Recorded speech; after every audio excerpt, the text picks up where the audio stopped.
your 1-year anniversary on your policy, and once again, you've had a year of perfect driving. There are so few Californians who take their responsibility as seriously as you do. You're exactly the reason we're able to offer these low rates. And we want to be sure that we can continue offering them at this low level, or lower them for that matter. And that's why we want to be sure we don't just insure anybody. So congratulations on having an excellent, excellent driving record.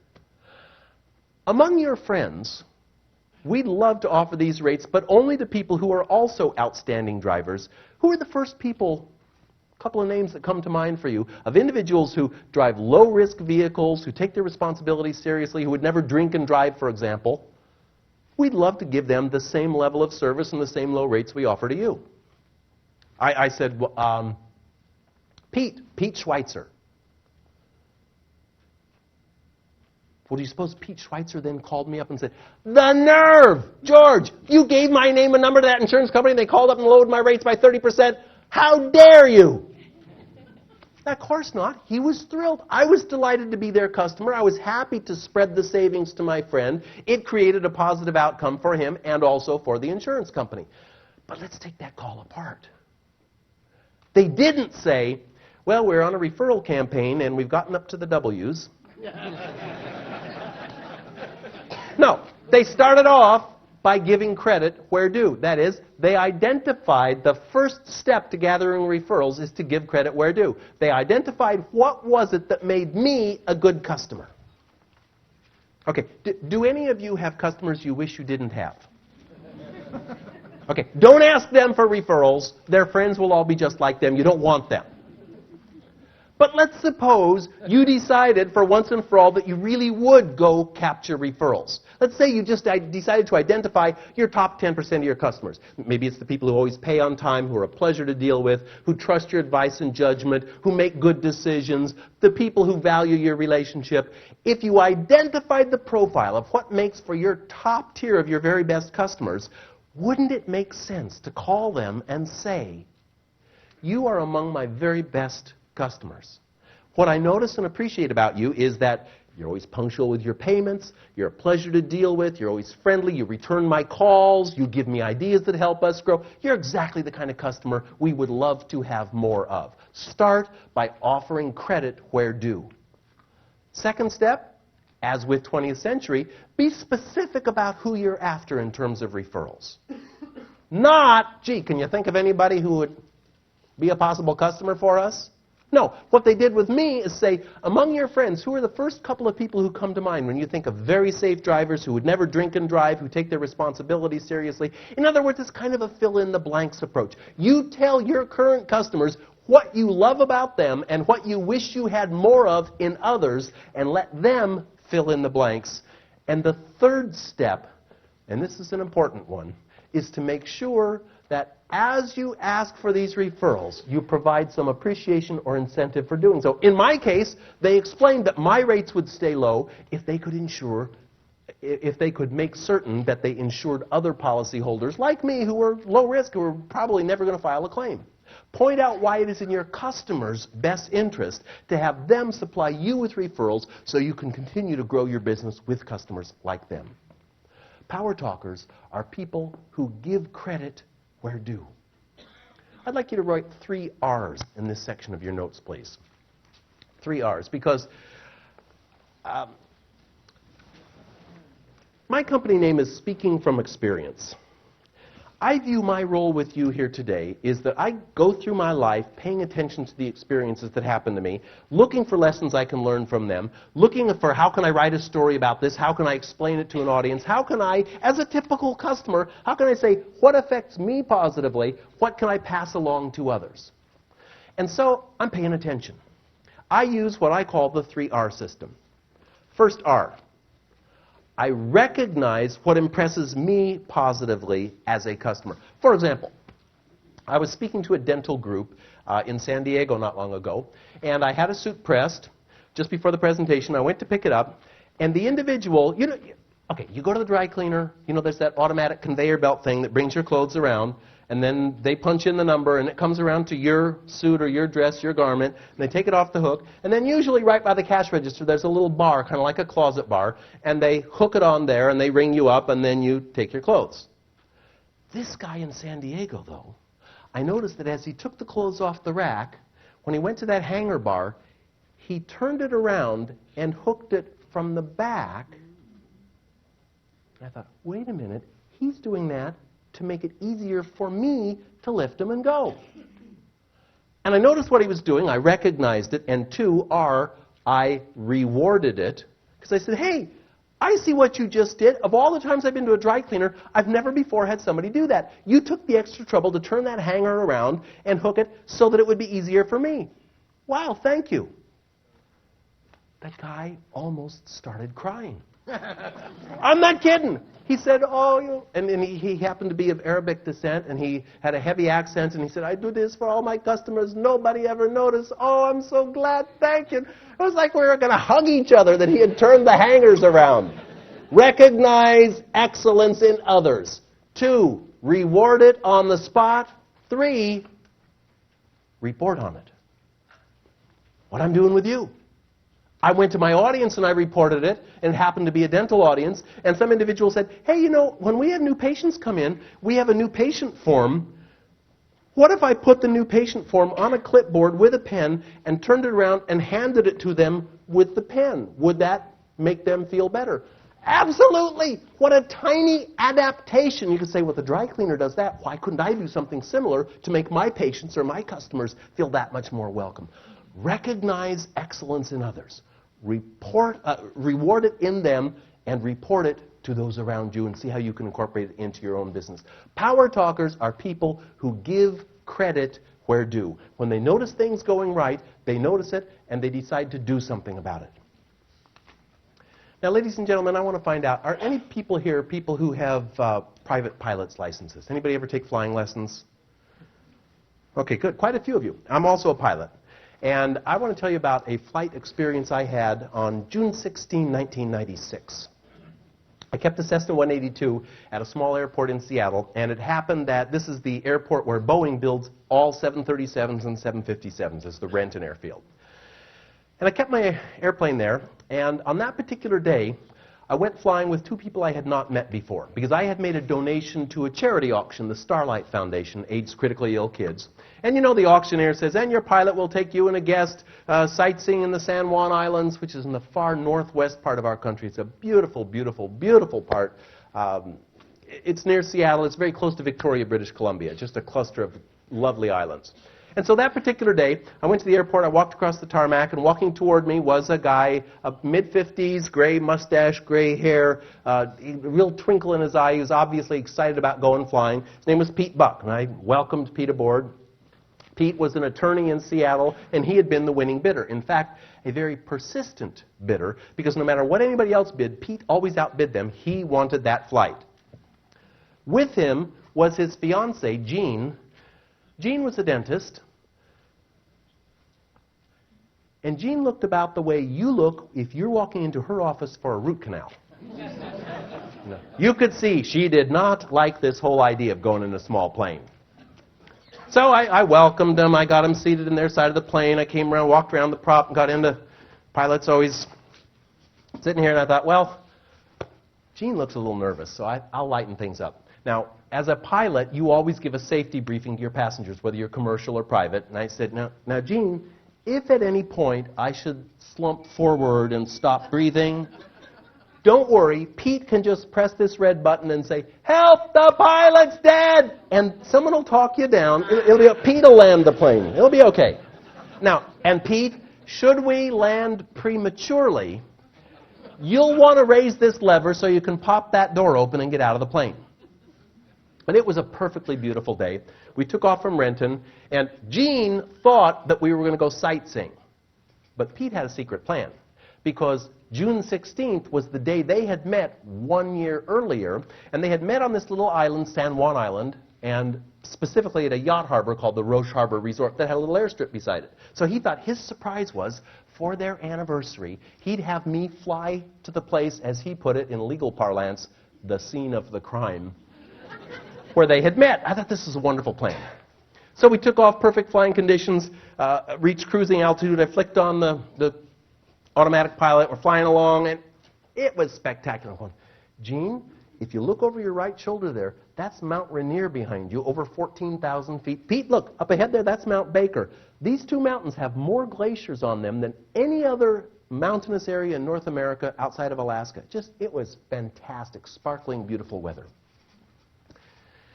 As we approached Roche Harbor, I went through my pre-landing checklist, fuel mixture 10%, flaps 10, checked everything, all's well, flicked off my autopilot.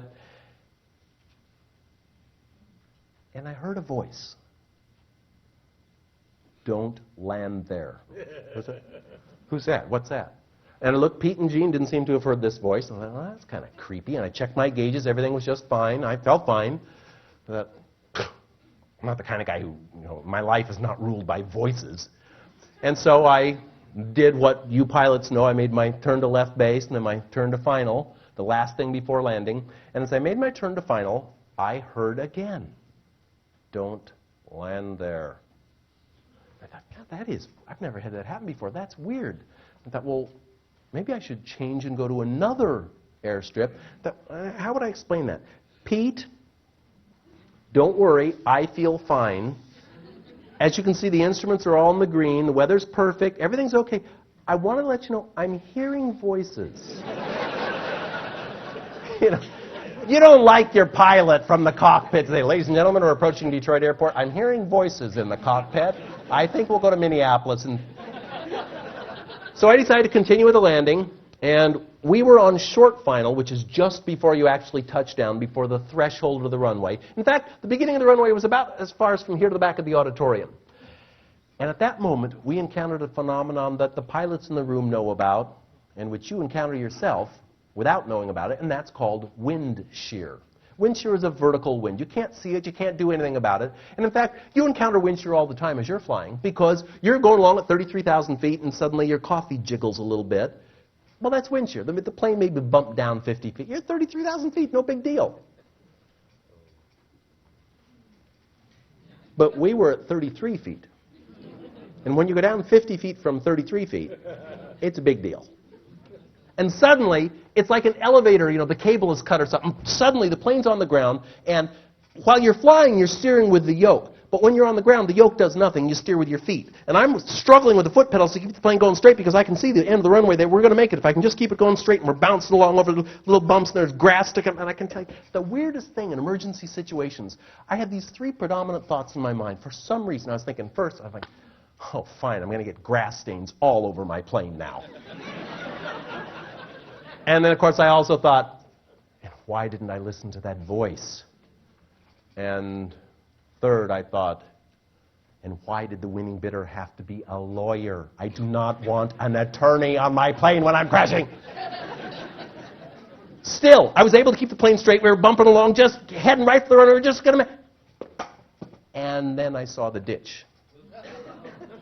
And the landing gear, the nose gear, dropped down into the ditch, sheared off the bottom of the plane. If you have no landing gear, you're not in control. We slid down the runway on the belly of the plane.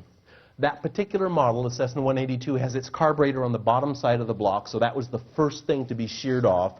So now my 55 gallons of fuel spilled out on the runway. Sparks are flying. Well, you know what happened next. Plane came to a halt. Cockpit filled with smoke. Fortunately, Pete had listened carefully to his instructions. He opened the door and got out with Jean. We ran from the plane and stood back and watched. And when the sheriff arrived and pulled his Instamatic out of the car, that was my Cessna 182. That's all that was left of it. Total loss. Insurance company paid for it. I'm very happy to tell you, not a scratch. We didn't have a singed hair. Perfect survival. Nothing bad. But man, did I learn some lessons that day. For one, you better believe I listened to that voice. The book I'm working on now is Gut Level Leadership, and it helps males primarily. Women, you know this already. Us dumb guys think, it has to be logically verifiable to be true. No, it does not have to be logically understandable at all to be true. People who make the best decisions in business and in life are people who check with their gut. What is my gut telling me to do? I learned that lesson. I certainly learned the lesson about the big picture, like don't think about grass stains, control the plane. And I also learned something about judging others. Because I was so worried about Pete Buck, thinking, oh gosh, now we've survived the crash, but now I can just see the lawsuits. You know, what's going to, emotional damage, failed marriage, dry cleaning for his pants. I know it's not going to be misrepresentation because the auctioneer did say, this will be an experience you'll never forget. I know it's not that. Hey, I was so wrong. This guy, Pete Buck, is a fantastic person. He didn't sue me. He invited me to the wedding. Their wedding video begins with this picture. I was with him for 4th of July this last year. I go every year. They come to all my parties. We've become more than great friends. I think there's something about a life bond going on here. I was so wrong about Pete. But I also learned something about failure.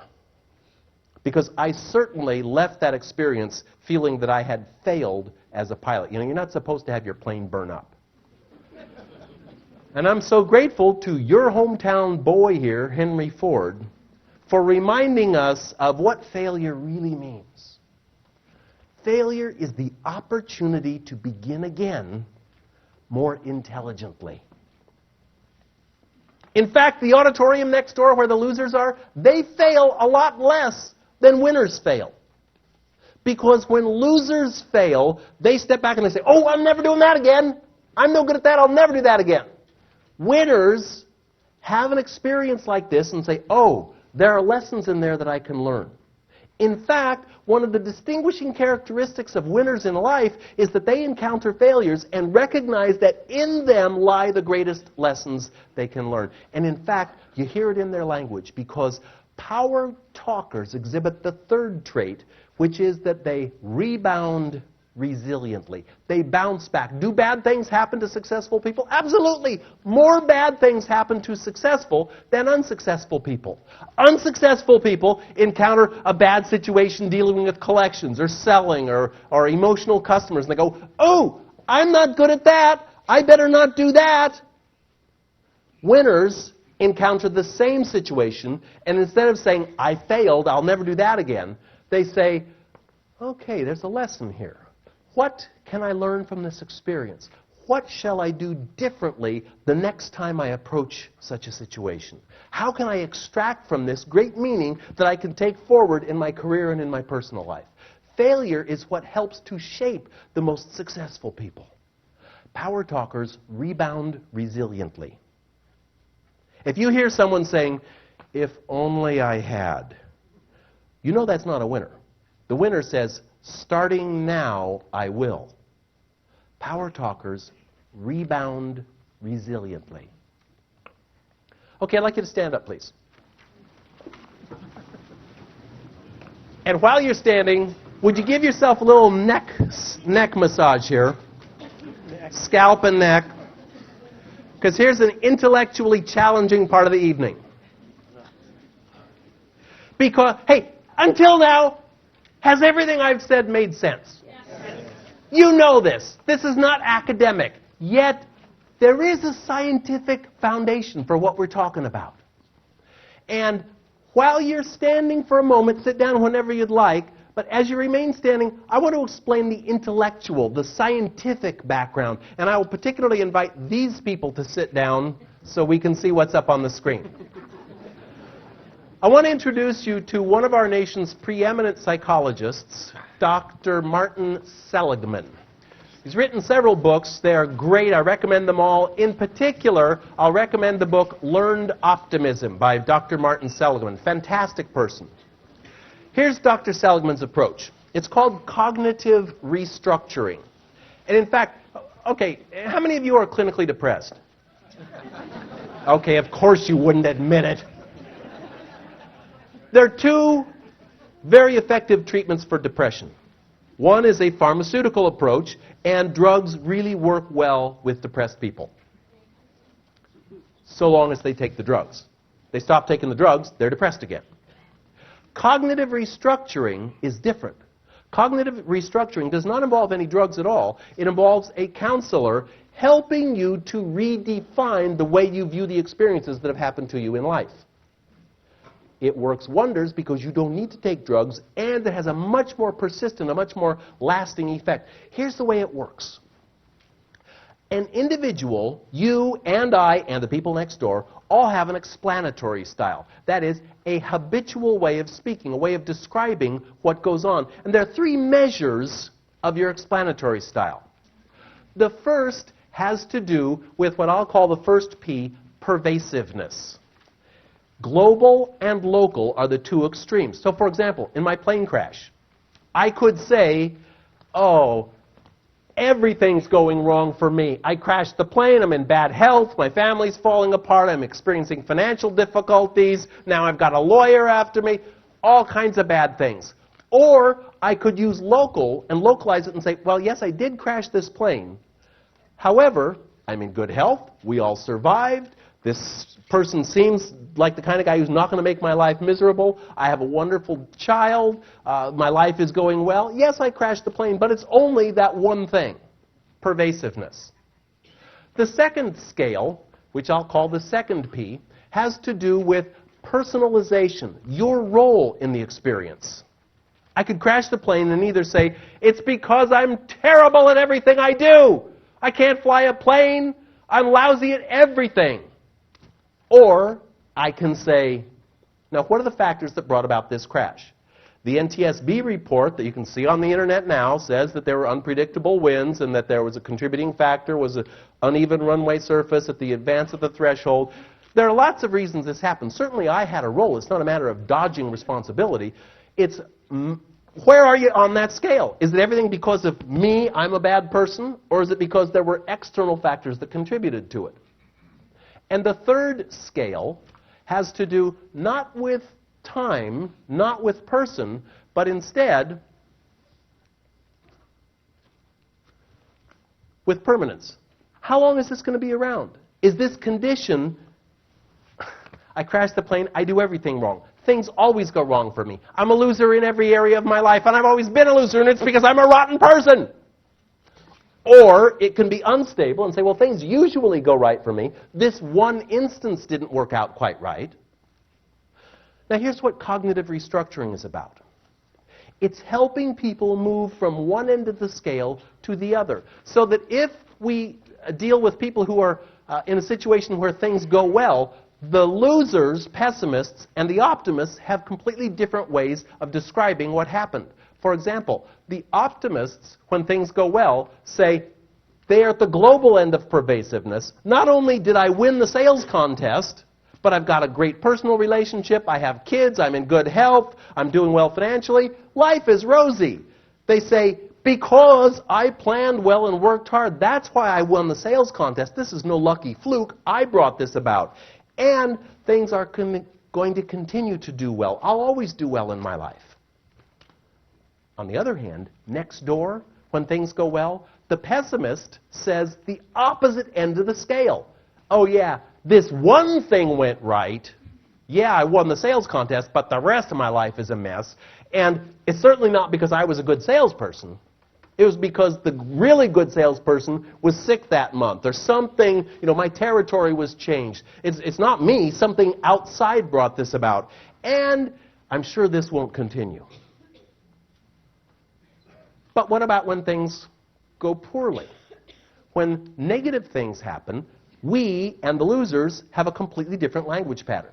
When things go poorly, optimists say, well, it's just that one thing. In other words, they localize it. They identify, yeah, I crashed the plane. However, I'm in good health. I have a wonderful relationship with my child. Financially, I'm doing fine. I have good friends.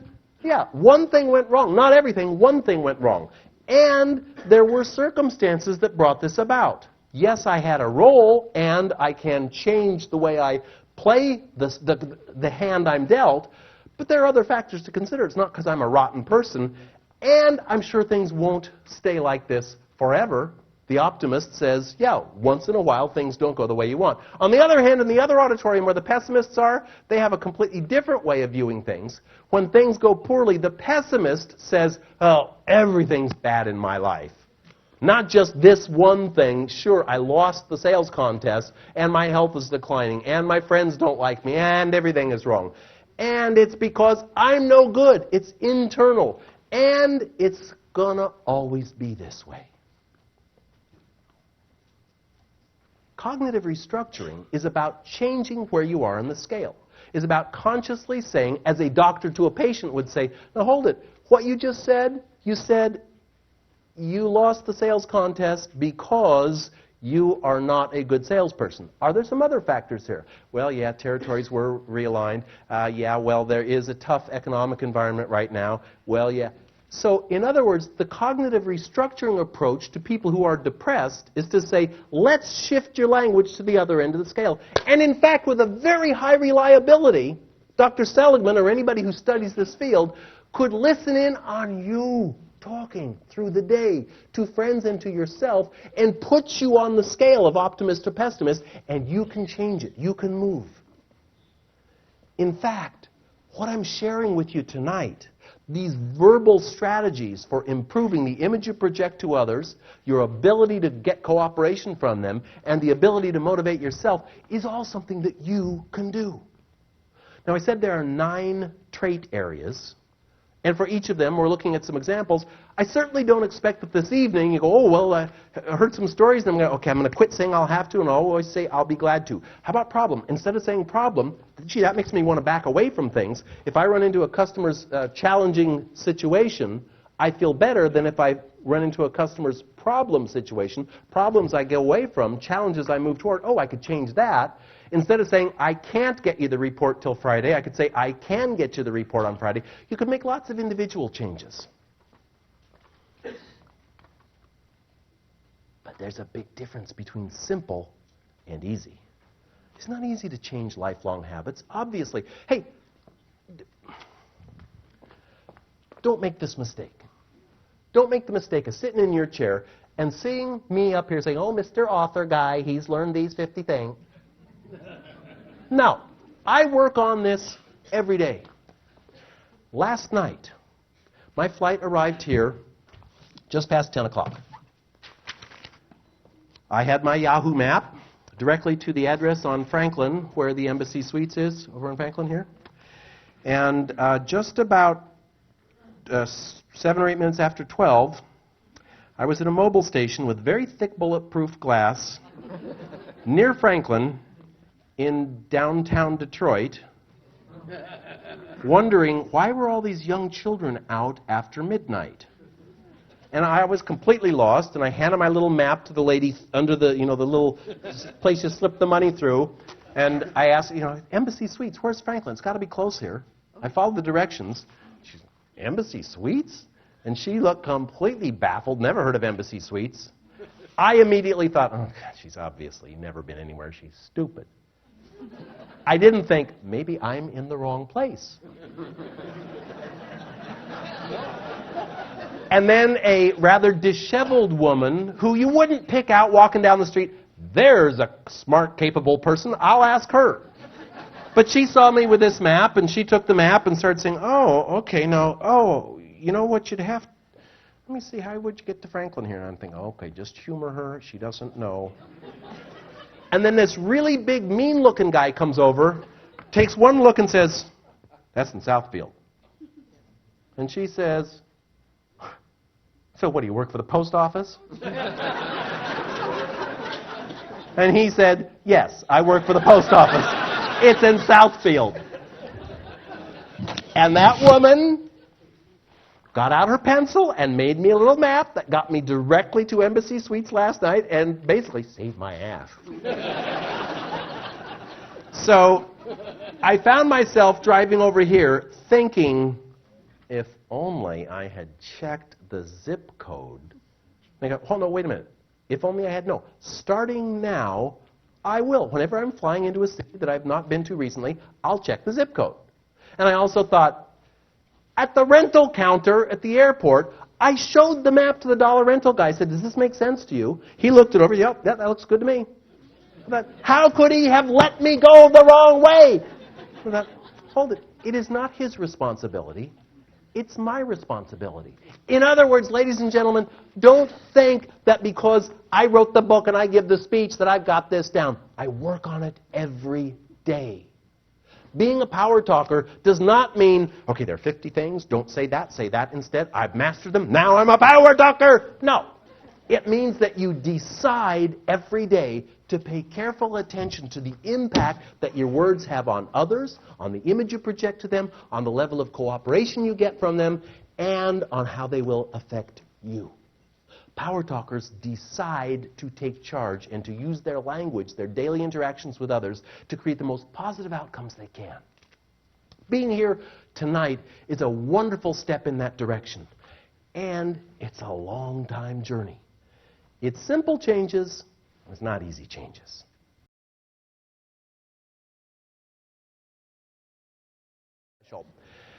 Also, during the break, several people said, oh, gee, do you still fly? And it's kind of an interesting situation. First of all, I didn't tell you the whole story about that crash.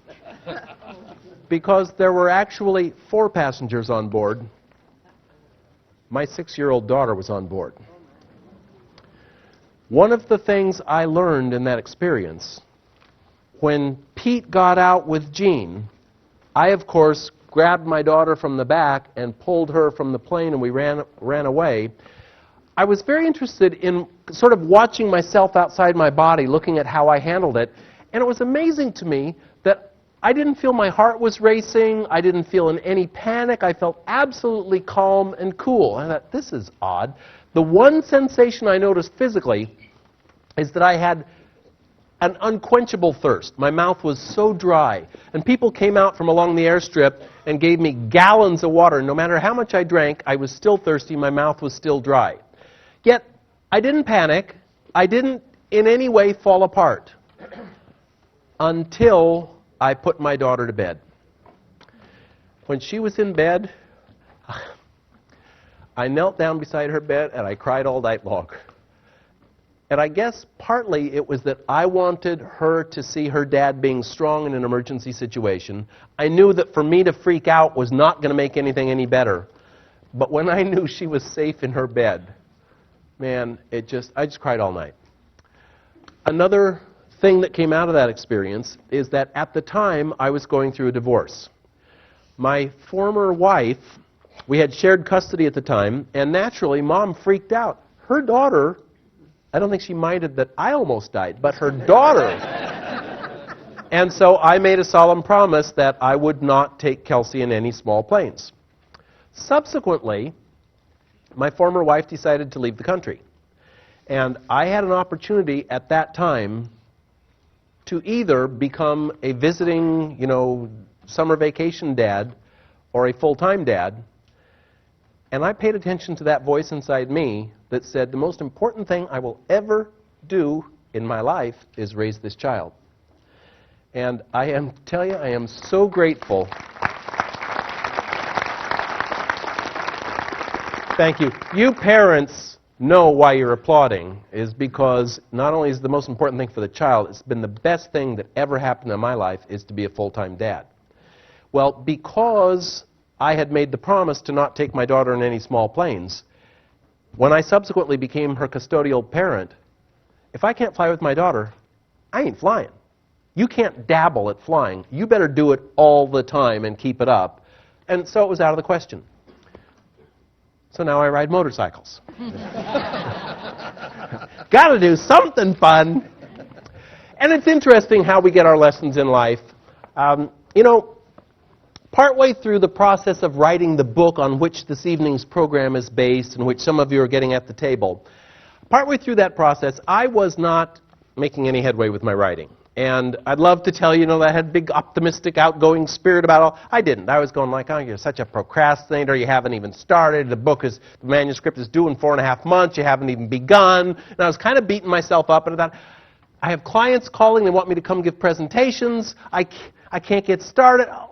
I got to get out. I got to do something. And I said to my wife, let's go to Hawaii. We'll get a condo. I'll take the laptop. We'll just go have 2 weeks of peace and tranquility. At that time, my daughter was 6 months old, little baby. I thought, perfect, I'll go and write. And my wife said, well, what do you plan to do? Just leave our daughter with the hotel babysitter or something? I go, oh, that's right. No, that wouldn't be good. My wife had 2 children from a former marriage, and they were being raised by their father. They lived in Canada. And I said, hey, I know what. Let's invite your 2 kids to come on the trip with us, because after all, they're teenagers now, and so they'll be able to help out caring for Kelsey. And I can get some work done. Oh, some of you have teenagers. Well, because I was not a full-time stepdad of these teens, I didn't really know about teenage behavior. So I said, oh, well, you're probably right. They may take a lot of attention, so I know what. Let's have each of them bring one of their teenage friends along. So the 4 teenagers, the baby, my wife, and I headed off to Hawaii for 2 weeks of peace and tranquility. I got nothing done. I had a terrible time. I mean, the whole time. Jesse would come up from the beach. He'd come to the front door of the condo. There was a little shower head down on the ground beside the front door to shower, wash your feet off. He'd look at it. He'd go into the middle of the living room. Say, boy, look at all this sand here. Then he'd brush it off on the carpet and he'd grind his heels in. Well, don't do that. Wash off outside. Then he'd head for the refrigerator and say, man, it's so hot. I'm really thirsty. He'd open the refrigerator. He'd see the glasses on the counter. He'd look in the refrigerator. There'd be that cardboard carton of guava juice. He would reach for the carton, belt it back, take every drop, and then, you know the kid.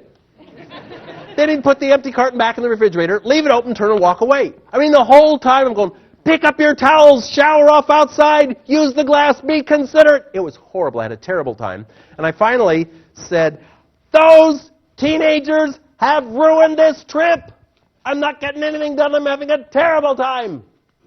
And my wife was standing there with me, and she said, oh, that's interesting. Those teenagers are ruining your trip. Huh.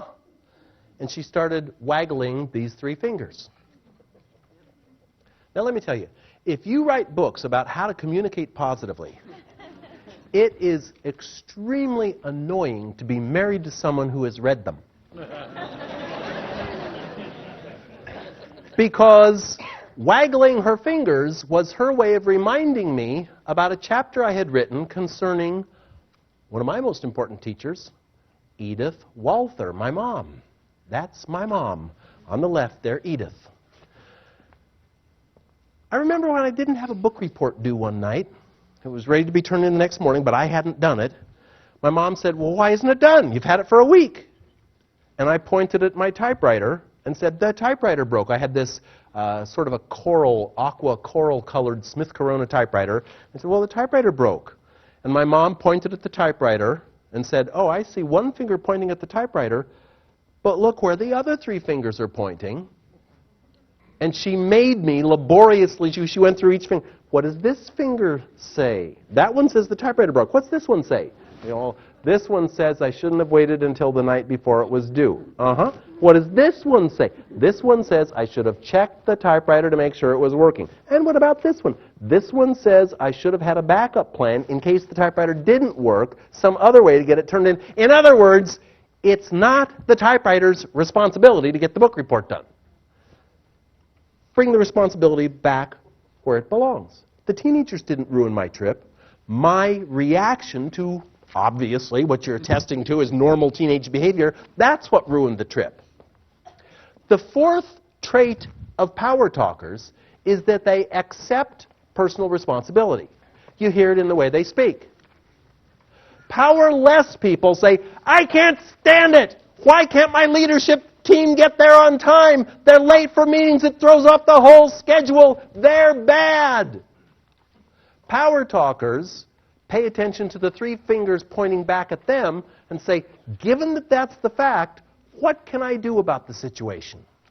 Since people tend to be late for meetings, what can I do to alter my approach so that I can stress the importance